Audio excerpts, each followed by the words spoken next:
Hello everyone. Well, today is April the 10th, and the date of April the 10th is a very, very important and significant date in the history of the Beatles, because it was 50 years ago now today, April 10th, 1970, that Paul McCartney disbanded the Beatles, quit the Beatles, and that newspaper headline, Paul quits the Beatles, was presented all over.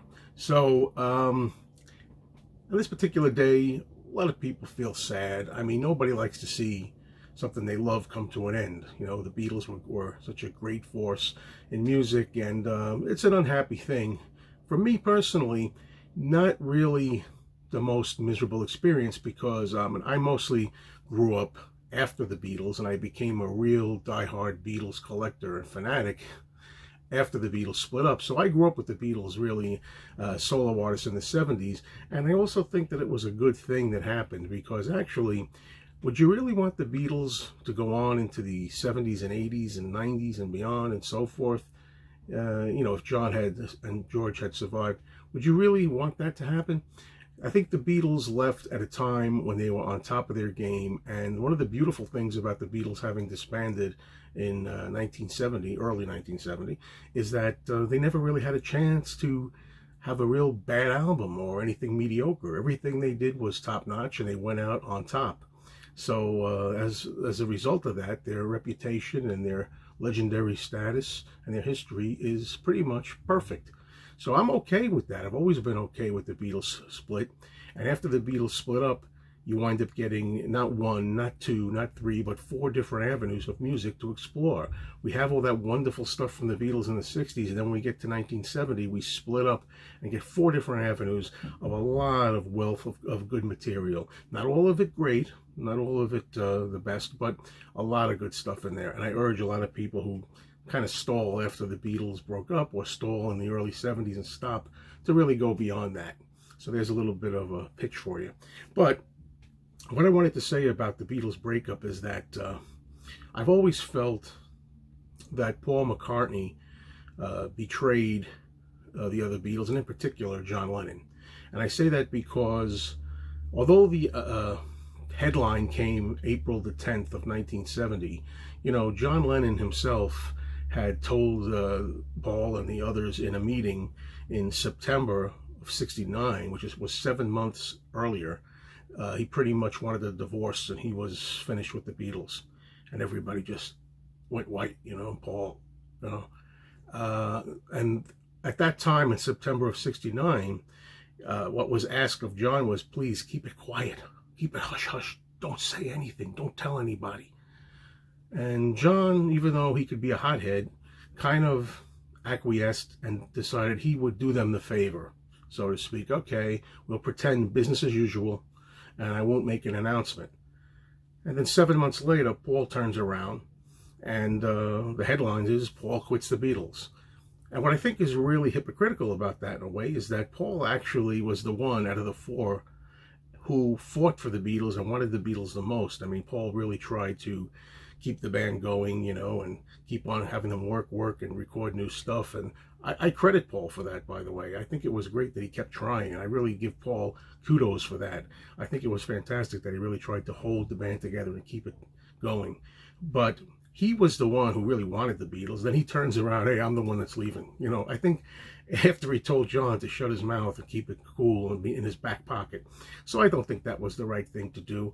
And, this was April the 10th. Now, Paul had put out kind of a self-interview where he kind of wrote the questions himself, people say, and kind of, put it out there in public, stuff like, is this the end of the Beatles? And in that interview, he kind of said that not necessarily, he doesn't know, that kind of thing. I don't think it was absolutely, definite at the time. And he was kind of hemming and hawing and kind of being a little vague about certain things. And, some of the questions like, will Paul and Linda be another John and Yoko? And I think he answered, no, there will be a Paul and Linda. Even though when you think about it, Paul and Linda going out and doing their own solo thing was kind of similar to what John and Yoko had been doing before them, even though, of course, they were kind of derided for it. But we don't know, at least I'm not 100% sure, when after Paul did this kind of mock-up interview, this kind of self-interview, and he kind of like let it out there that things were not exactly 100%, pleasurable. I don't know if that's where the heading came out, Paul quits the Beatles. I mean, supposedly that's really what happened, that Paul didn't come out and specifically say, I'm leaving the Beatles, I'm quitting the Beatles in the headline, but maybe they gleaned that out of his interview. But whatever it is, it's Paul was the one that gets the, credit, if you will, after John was the one who really broke up the Beatles. And another problem was that on April 17th, a week after that headline, he put this first solo album out, the McCartney album. It was his debut solo work, and the other Beatles and Alan Klein tried to stop this, because what they wanted to do was they wanted to put the Beatles' last album, Let It Be, out first, because they figured Let It Be was a group effort, and it would make sense that you'd put, I guess, the Beatles stuff out first, and then they wanted Paul to delay his album till June or something, because they were slated to put out Let It Be in May. So as it turned out in history, McCartney came out 7 days after the announcement of the Beatles Split. He got to promote the album. He got to completely use the breakup for publicity reasons, which I think was kind of, not cool. And then in May, after the fact, this came out, the Let It Be album. So I really think it would have really worked out better, had they put Let It Be out first, rushed that out, and then after that, put out the McCartney album, But it didn't work that way, and I think John had a right to feel kind of like let down and betrayed. John could have made a public announcement. He acquiesced and said, okay, I won't say anything. He could have promoted his solo work. He was doing his own solo things too. He could have used it as a springboard for his own solo career and get the publicity, but he didn't do that. So I have mixed feelings about it. And what's interesting too to me is in the last year or two, I think a couple of years ago now, maybe in 2018, I think, or thereabouts, Paul appeared on the Howard Stern show, and Paul asked him, well, who broke up the Beatles? Who broke the Beatles up? This kind of thing. And this is what Paul said. Everyone has a theory. Oh, I know. Who broke it up? John. John did. Yeah. Now, what I wonder about that quote from Paul is, I'm wondering, was Paul telling Howard, yeah, John broke up the Beatles, as if to finally, after all these decades, give John the credit that he was the one that actually had the idea? He's the one that felt it was time. And he started the Beatles, John, technically, and he is the one who broke the Beatles up, which is the, almost like poetic, the way you would think the turn of events should go. So was Paul giving John latter day credit finally after all these years, or was he now caving under the pressure by this quote? And in that quote with Howard Stern, was Paul actually saying, hey, it's not my fault, John broke the Beatles up, don't look at me?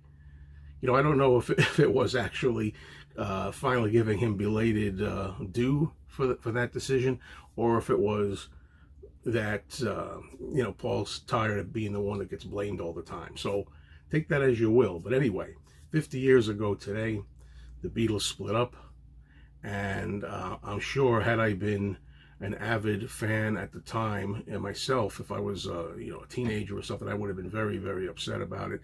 But I think it worked out well, both in the future, what they did as solo artists, and also when you consider how great and iconic and untouchable their perfect catalog is in retrospect. Thanks, everybody. I look forward to your comments.